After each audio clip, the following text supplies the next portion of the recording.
Always good to be with you on this Wednesday evening. If you're listening live, 7 o'clock on the East Coast, we are live on Twitch and YouTube. And of course, you can always find this podcast anywhere you get yours first thing on Thursday morning. I am Zach Clark. Good evening. We're going to talk NCAA tournament here in just a second. As I sit here, the second day of the first four has begun. We'll take a look at some brackets. We'll talk Michigan State. We'll talk Michigan, obviously, and we're going to have to talk Arizona too. But we'll do that in a minute. We'll talk Red Wings. I mean, I hate to come on here and just keep harping about the same damn thing, but for the third March in a row, pulling my hair out. The good news is I've got a ton of it, but come on, man. Pistons, some injury woes. I know the Red Wings are a little worse. Detroit's in a much better position, which is nuts because like 2 years ago, they were the worst team in the NBA by far. The Red Wings are on year 7 of their rebuild. Something is not adding up here, ladies and germs. We'll talk Tigers. I made a bold prediction about Kevin McGonigle about a month ago. Maybe it wasn't that bold, but I feel pretty smart right now. It's fleeting. I won't feel smart for very long. But in the moment, I'm going to go ahead and pat myself on the back, and then we'll talk a little bit about the Lions at the end of the program. They've had some free agent signings trickle in over the last 24, 48 hours. They had a couple moves on Wednesday, one on Tuesday. It's nothing big. We're past most of that when it comes to movement and free agency, but it leaves us in a spot where Brad Holmes is going to have to do something he's done before, but it's incredibly difficult to repeat, right? Let's start with March Madness. I mean, my absolute favorite time of the year. And I know that people don't like the NIL stuff, and it makes it hard for you to follow. We talked about that last week, I think. But I do believe that no matter what, this time of year, anybody can get involved. Anybody can get excited. It's fun. I even like to play in games. I'll watch a little NIT, not a ton. But as far as like Thursday and Friday goes, it's the only time that I'm going to really kick golf out of the room and ask for my privacy with another sport. I don't do that very often. In fact, never. And for those of you that know me, right, like I don't hate being the bad guy. I don't care. Y'all can boo and hiss and scream, gnash your teeth at me all you want. While most people around here are siding with either Michigan or Michigan State, and this is not me being contrarian, I'm wishing evil on both of those houses. I grew up in one of those houses. My mom and dad both went to Michigan State. In fact, the vast majority of my family has gone to Michigan State University, not me. I'm a traumatized yet fearless, probably ignorant, Arizona Wildcats fan. I am again ready to get hurt because that's what they do every single year. Ugh. We'll talk about the bracket at large here in a little bit, just a minute. I will say that we talk about the first four. My hate watching of Texas failed. That was a big bummer. I mean, I'm no Will Wade fan or NC State fan, but I hate Sean Miller with everything that I have, and I will never root for anything he does at all. Mini rant over. Michigan's been a wagon all year long. I mean, I know they lost to Purdue, but it took Purdue being basically perfect. If you watched that game, I only watched part of it. Purdue was excellent. They did everything that they are good at, and none of the things that they're not. I mean, the three-point shooting especially. But when you look at Michigan, all the 40-point wins, they have like 7 of them. 10-0 record in conference play. Lindeborg, Mara, Cadeau, Johnson. Just a terrifying lineup. And then you mentioned guys like Will Cheddar. Plus, like, this is one thing that I never thought I would say, but it's been pretty obvious lately, is I think the real linchpin here, the kicker, is Dusty May is everything Michigan fans wanted Juwan Howard to be. And I thought Juwan Howard would be that guy. He had a wealth of NBA experience, really long career, very popular Fab Five guy. I didn't know he was an asshole. Somebody somewhere had to have known that. I didn't. I do now. Dusty May has done an incredible job, and it's a contrasting style here. And this isn't me being not breaking any news here, but he does the thing that Tom Izzo won't do, and that's use the portal. Dusty has flipped a roster that plays cohesively. The offense is pretty to watch. He's not a complete nutbag. He is everything Juwan Howard was supposed to be as a coach. There's nothing you can do to tarnish Juwan Howard's legacy as a player. I mean, besides the whole Fab Five scandal that's already happened. He'll still be the same guy. Will he get invited to as many alumni dinners? I bet he doesn't. I bet he doesn't. When we meet again next week, we'll look deeper into Michigan's tournament future, which could eventually hold teams like Houston or Florida.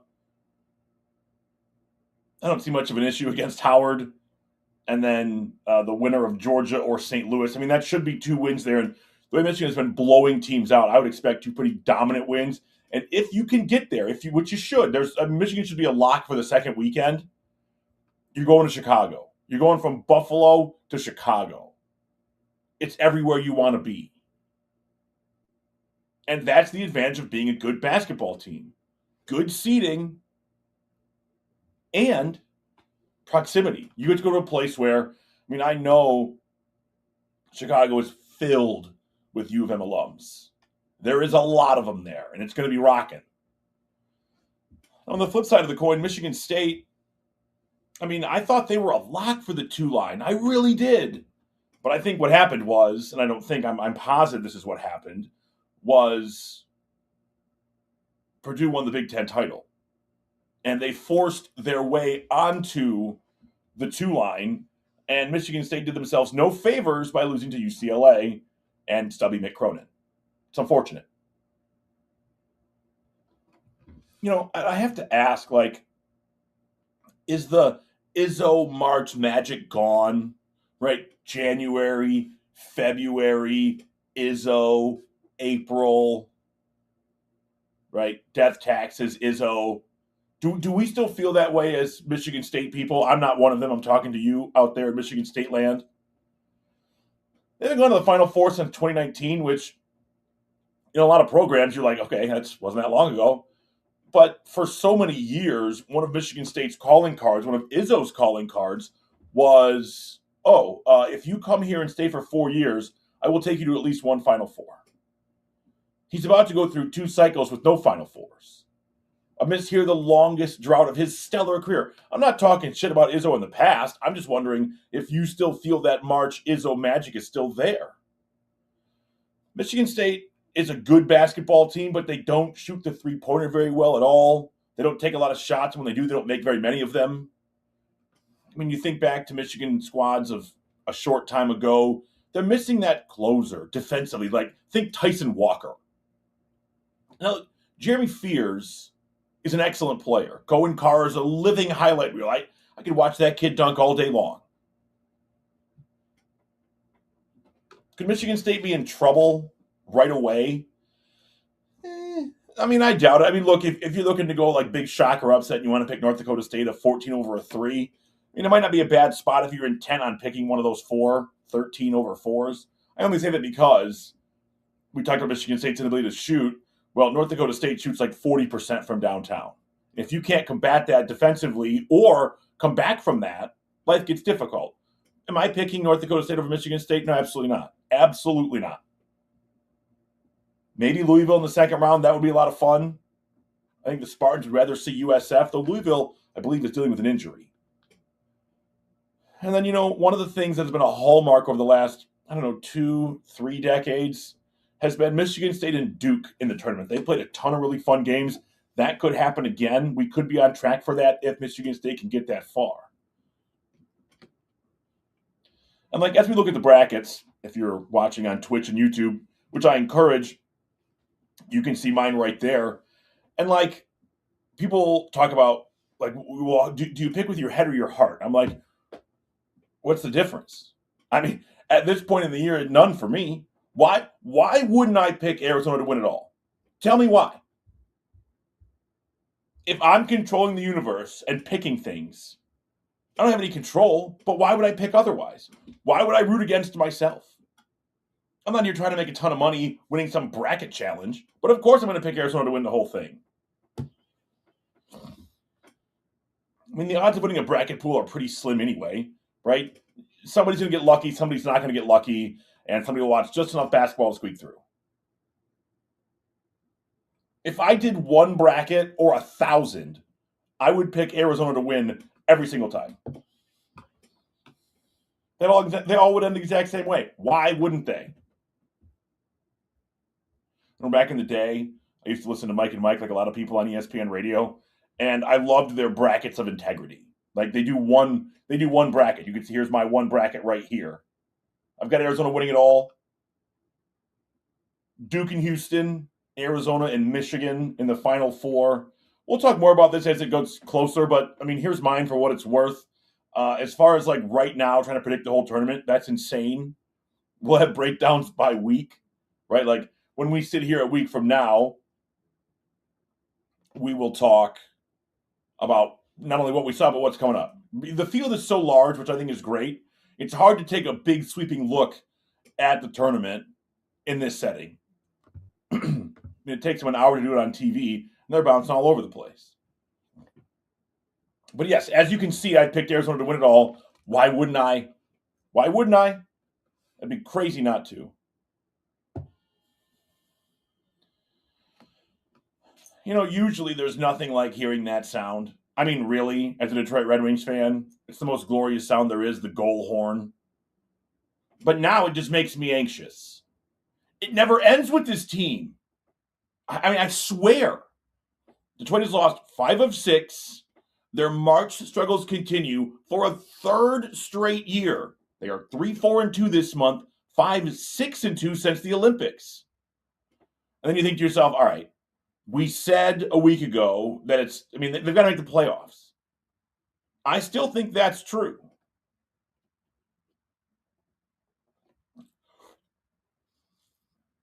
But is there any kind of reprieve or get out of jail free card because of the injuries?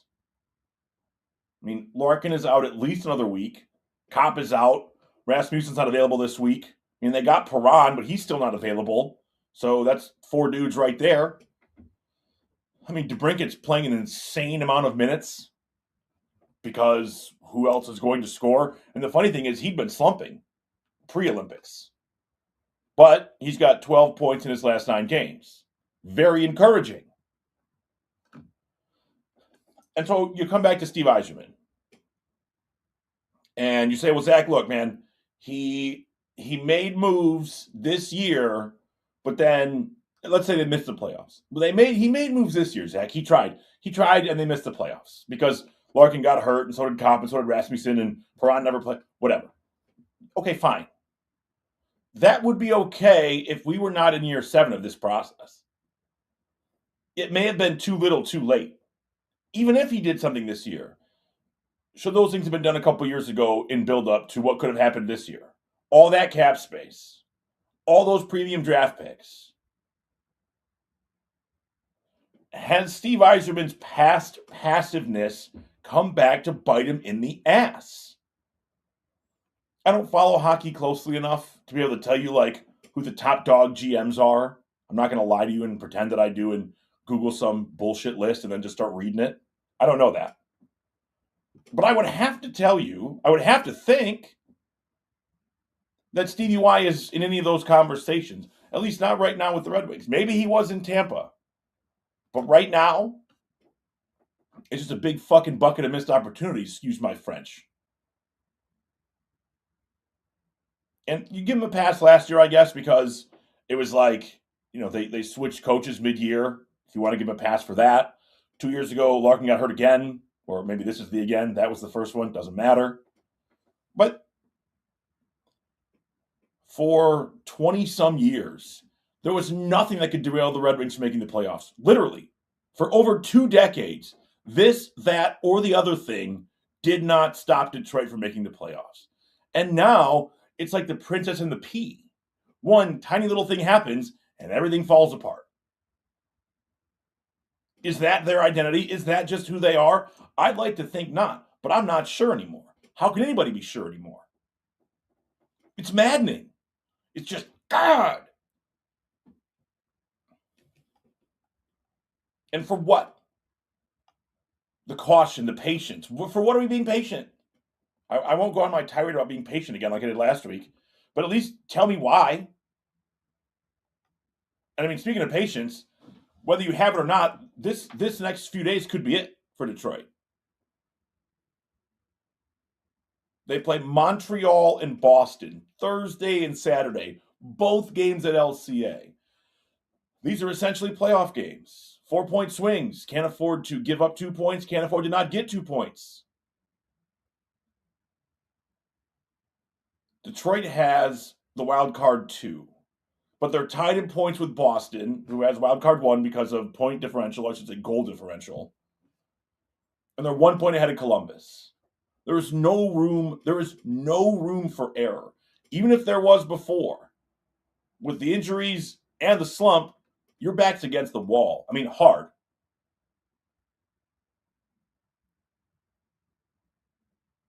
And for me, like,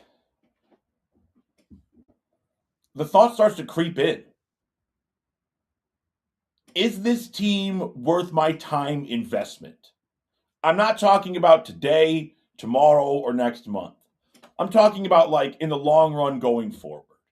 How much more hyped can I get for the Red Wings at the beginning of the year, throughout the year, heading into March, and then have it blow up in our face? With each, and this is personally, I'm not talking about should you hate them, should you stop watching them. I'm not saying I hate them. I will always love the Detroit Red Wings. I'll always support all Detroit teams. This is who we are. We're Detroiters. That's what we do. But the odds of me like getting hype about this Red Wings squad going forward, if they make the playoffs, if they miss the playoffs again this year, is slim, which sucks. I hate that. I hate saying that. I love being cranky and meh, but not about the Red Wings. I want to love and enjoy and celebrate the Red Wings. When I was a kid, my birthdays were always punctuated by Stanley Cup runs. I was born in mid-June. It was amazing. The amount of pictures I have on my birthday wearing Stanley Cup gear. It feels like it was forever ago. And look, for what it's worth, Money Puck still has Detroit at a 67% chance to make the playoffs. If you go back just 2 short weeks ago, though, it was at 83%. A precipitous drop. And if they lose to Montreal on Thursday, it'll put them in a virtual coin flip. And I can't imagine that Red Wings fans, it probably feels like now it's a coin flip. They're at 67%, but it feels like to you they're about to flip a coin to make the playoffs. That's how I feel. And again, math doesn't have feelings. That's the difference. The playoff odds are what they are. But I am hell-bent on math not being able to account for everything. I'm not saying analytics don't work. I'm not saying people shouldn't observe analytically.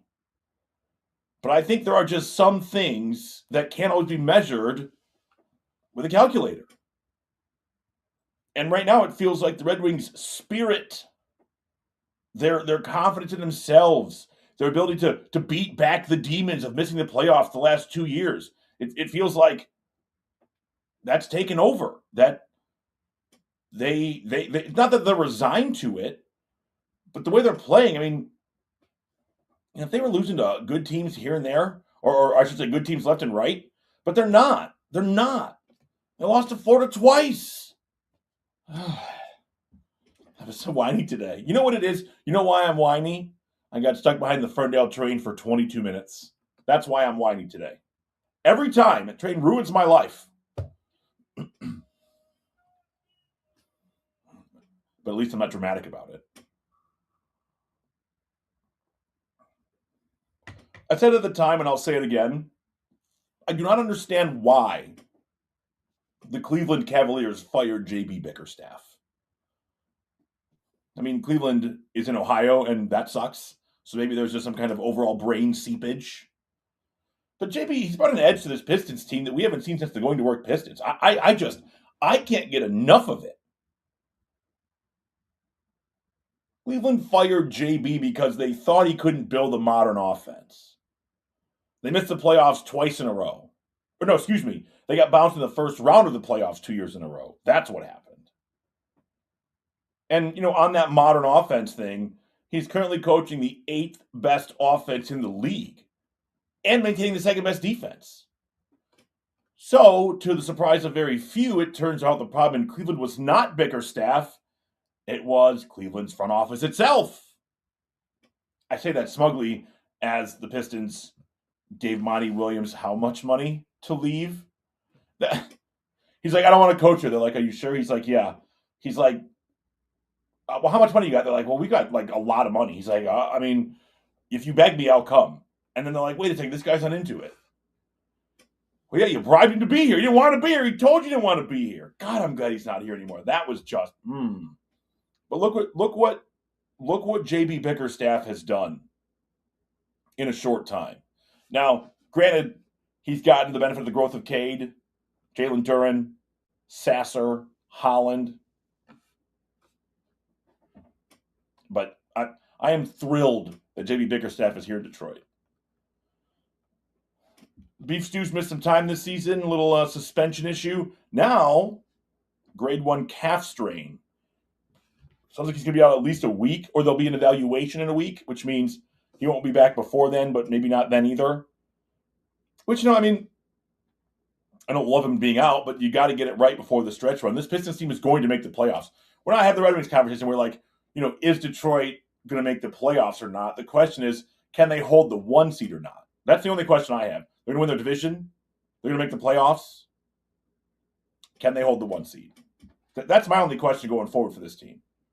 So make sure that Beef Stew is ready for that stretch run. But I'll tell you what, I don't want Beef Stew to be hurt. I want the Pistons at full strength. But man, that means more B-ball Paul. I'm having so much fun with Paul Reed this season. He's the man. He is the man. His ability to block and deflect, it is just, I should say, block and deflect. It's not political. Block and deflect creates havoc on the court. He had 10 points and 4 boards in, 13 minutes after Stu came out in D.C.? No, that was in Toronto, sorry. And then, at the same time, you get to see more growth from Ron Holland.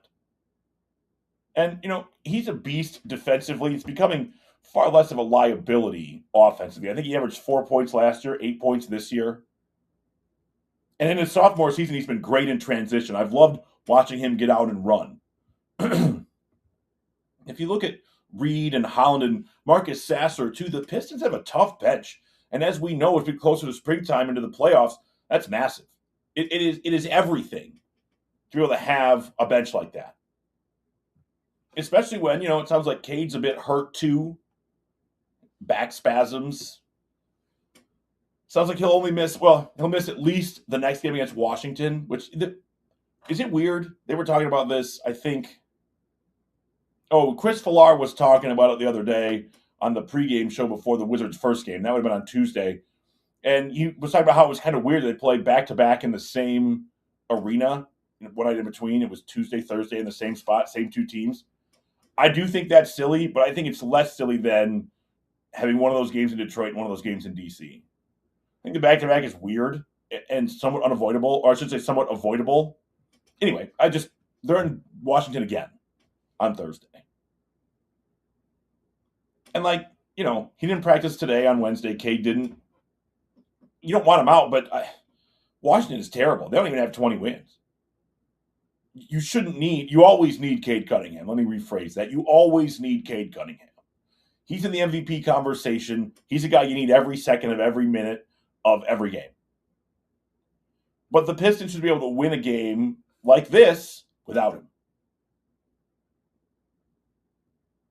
To me, it is all about the Pistons being able to keep distance between themselves and the Boston Celtics. It's been a weird year for Boston, but now that Jason Tatum is back, Detroit's margin for error is smaller. All bets are off. Keep our eye on Beef Stew and Cade. Getting closer and closer to opening day. What are we? 2 weeks away, 2.5 weeks away? I'm ready for it. At least for the Tigers opening day, April 3rd. So we're deep into spring, and we talked about Kevin McGonigle about a month ago, right at the start of spring training, right here on this very show.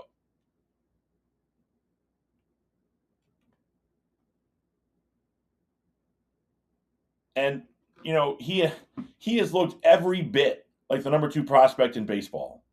He's batting .310, 977 OPS. And that's all great. I've not seen a ton of him, but just the reading I've done and some clips I've seen, some games I've listened to, it sounds like for being as young as he is and having so few MLB at bats, I mean, you just basically hear in spring training, obviously, his ability to adjust to pitching has been pretty impressive. If he can lay off those big hangers now already, imagine what he can do across the next 3 months, 6 months, 2 seasons. His defense has been good. We knew that. And there's right now a vacuum in competition. Right? Trey Sweeney has been out with a shoulder injury. And so, we said at the beginning of the season, or the beginning of the spring, I should say, that I thought McGonigle would make this team. Now, I think he might make the team and be on the opening day starting lineup. I mean, why would you not have him play shortstop? What are you going to do? You don't want Javi at shortstop. Parker Meadows is batting $120. $120. Javi Baez should be thinking about playing full-time center field until the Tigers can make a move the deadline later on for a defender to bat. I am so tired of waiting for Parker Meadows. Waiting and waiting and waiting. He gets hurt. He comes back. He gets hurt. He comes back. Waiting. No more. I don't know if you cut him or send him down or what, but I don't want him batting $120, taking up a spot for a guy like Kevin McGonigle. Put Javi in center field. Put McGonigle in the middle of the infield. Let's go. I mean, Javi was an all-star last year in center field. He couldn't sustain it throughout the whole season, but by the time we got to the All-Star game, he was still of that caliber.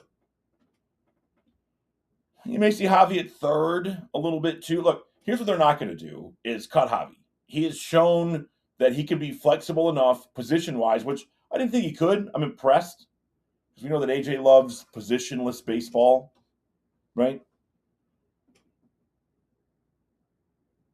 So I think you get a little bit of Javi at third, but I think the plan now, as it should be, is for more Colt Keith reps at third. The Tigers, again, I know what I just said about positionless baseball and AJ Hinch, but I don't like the rotation at third. I want an everyday or close to an everyday, reliable, consistent third baseman. I think they think Colt Keith can be that guy. Let him be that guy. Make him be that guy. So, ultimately, my prediction for Javi Baez and the Detroit Tigers, he ends up in center field. And if Sweeney's not healthy, I'm putting McGonigle in the lineup. Let's go. With a bang. Could you imagine? It'll be electric. I mean, you go from Skubal, and then you have McGonigle in the lineup. Man. I'm ready for spring to be done. I love baseball. Although I will say, I love baseball. Zach, who won the World Baseball Classic? Well, I know that Venezuela did because I woke up this morning and Googled that. I didn't watch it. I told you. I don't even feel guilty. I'm not mad about it. Some people are like, well, this is ridiculous. I can't get into it until it's a little more legitimate as far as the competition goes. I mean, congrats to Venezuela and the others have won it in the past, but I mean, um, I love Major League Baseball and college baseball. How about that? We'll just call it that.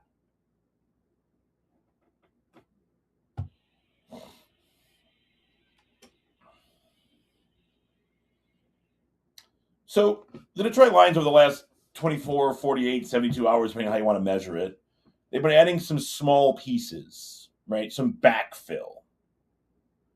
DJ Wanham will take an edge role, and he's like the opposite of Al-Qadim Muhammad, right? He's very good against the run, not so much against the pass, which, again, a flip-flop from Quan. I don't think he's the answer, per se. He's not the answer fans want, that's for sure. But I do think the plan for him at the moment, I mean, the season started right now, he would start, which we don't love. But I do think the plan for him is to factor into the rotation significantly. Does that mean that he's going to be their standby lean-on guy? I mean, they still have Hutch, obviously, and they'll have work to do at the defensive end spot. And today, Wednesday, they signed Greg Dortch, and I mean, he is a ton of fun. He's a ton of fun. He is fast as hell. I would assume his role would be to take Khalif Raymond's job as a kick returner. And I mean, at this point, he'd probably be wide receiver 4, right? I mean, behind St. Brown, J-Mo, and then Tesla, as they say. And I think he would be wide receiver 4. And then also at the same time, they added Dortch, they added Damone Clark. And Detroit needed some linebacker depth, and they'll get some there. He's big, he's fast. And he's built like he can drop back in the pass like Anzalone did. But he's more of like a see ball, get ball kind of guy. I think the Lions are going to have to work on Derek Barnes being better in pass coverage, or they'll have to change up their base formation or switch from base to otherwise. That's not a huge issue. The Lions linebacker core is pretty good. I mean, it's a depth issue. But with all that said, the Lions don't have depth in a few spots, and in fact, they have like nothing. I mean, the defensive end position, I think they brought 8 to camp last year. 8. They're going to have to add 6 more to get to 8.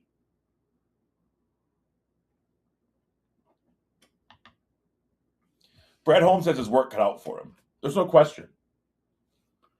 Let's say it again. Brad Holmes has his work cut out for him. And it's not because the Lions missed the playoffs last year. It's because their depth right now has taken a huge hit because of injuries, retirements, free agency, swing and misses on draft picks in 24 and 25. Not all of them, some of them. At this point, to me, Brad Holmes is going to have to repeat what he did in 2023. Gibbs, Campbell, Laporta, Branch. I mean, these guys produced almost immediately, and look at them now. That's how you can. That's a really easy way to backfill depth. You don't have depth. Draft 4 studs immediately. Far easier said than done. Obviously, I know that. But that's where he is. That's where the Lions are. And I know you're saying, well, Zach, what about Broderick Martin and Colby Sorsdahl? Who cares? Did they all work out in 2023? No, my point is, if Brad Holmes hits on 3 or 4 draft picks in 2026, maybe the bringing of the hands can go away. Maybe. But at this point, that's a problem. At this point, to me, it almost feels like that's what he has to do. Well, that's a hell of an ask. And the Lions have fewer assets. Look, the only way, really, and you look at the salary cap, part of success is young guys. Obviously, they're cheaper. Now, the Lions don't have the benefit of having like a young quarterback. The young quarterbacks are the best. They're so cheap. I know they restructured Goff's contract, but the Lions have done about as much as they can do in free agency. There could be some more out there. There could be a big trade looming. I doubt it. Could be on draft day too. But like if you're looking for big production in 6 months or 7 months from now, it's unlikely to come from anybody else that's signed to this team from here throughout free agency. It'll have to come from their draft picks. And that's a tall task. He's going to have to be, again, maybe not quite as good as 2023 where he went 4 for his first 4. I mean, in impressive fashion. He's going to have to come pretty close. Can he do it? We talked about this, was it last week or 2 weeks ago, that this is his time. If he is that guy, if he is the villain, if you're going to let Brad cook, whatever term you want to use, it's going to be now, right now. I mean, I'm not rooting against him. Alrighty, y'all. That is my key to get out of here. Don't forget, we are live every Wednesday, 7 o'clock Eastern, Twitch and YouTube. You can check me out on Instagram, Snapchat, Facebook, posting clips over there too. This podcast is available first thing Thursday morning, wherever you get your podcasts. Get out there, enjoy the rest of the week. Enjoy the tournament. You know I will. Go Cats.